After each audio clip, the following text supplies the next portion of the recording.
দ্বিতীয় বিয়ের বিষয়টাকে অপরাধ মনে করা। কি মনে করা? সমাজে প্রেমকে যেইভাবে অপরাধ মনে করা হয়,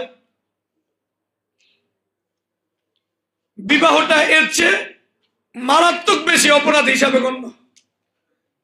কারো জামাই যদি প্রেম করে, ওই তারা জামাইয়ের হাত পাও ধরে প্রেম ছেড়ে দেওয়ার জন্য।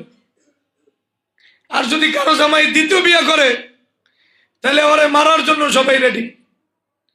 তাহলে প্রেম করলে এটা বেশি সমস্যা না? তাহলে যেই বিবির কাছে প্রেম সমস্যা না, তার স্বামীর বিবাহ করা সমস্যা, ওই বিবি আল্লাহর কাছে ইমানদার হিসেবে কেমনে দাঁড়াবে বলেন? বহু ঘটনা এমন আছে, জামাই প্রেম করে, ওকে, বান্ধবী আছে, ওকে, ফ্রেন্ড আছে, ওকে, বউ আছে, চিত হয়ে গেছে। এই যে চিত হয়ে গেছে, কিয়ামতের দিন চিত হয়ে থাকবে।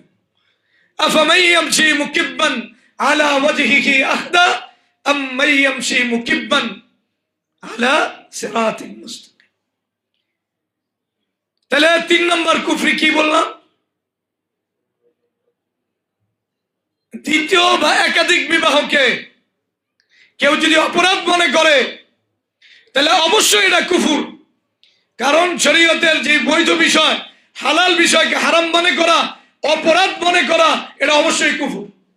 আমি তো বললাম আমি বিনয়ী মানুষ, এই জন্য কি বললাম না, ওর কইলাম না ইমান যাইবো গা, কিন্তু ইমান নিয়ে আল্লাহর সামনে দাঁড়াইতে পারবো। বউ মাইনা নিল, স্বামী প্রেম করে, পরকিয়া করে, বান্ধবী আছে মাইনা নিল, কিন্তু বিবাহের বিষয়টা সে মাইনা নিল, এটাকে অপরাধ মনে করল। তাহলে এটা কুফর কি কুফর না? দ্বিতীয় বিয়ের বিষয়টাকে অপরাধ মনে করা। কি মনে করা? সমাজে প্রেমকে যেইভাবে অপরাধ মনে করা হয়,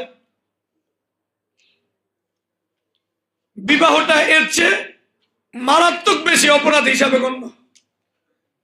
কারো জামাই যদি প্রেম করে, ওই তারা জামাইয়ের হাত পাও ধরে প্রেম ছেড়ে দেওয়ার জন্য।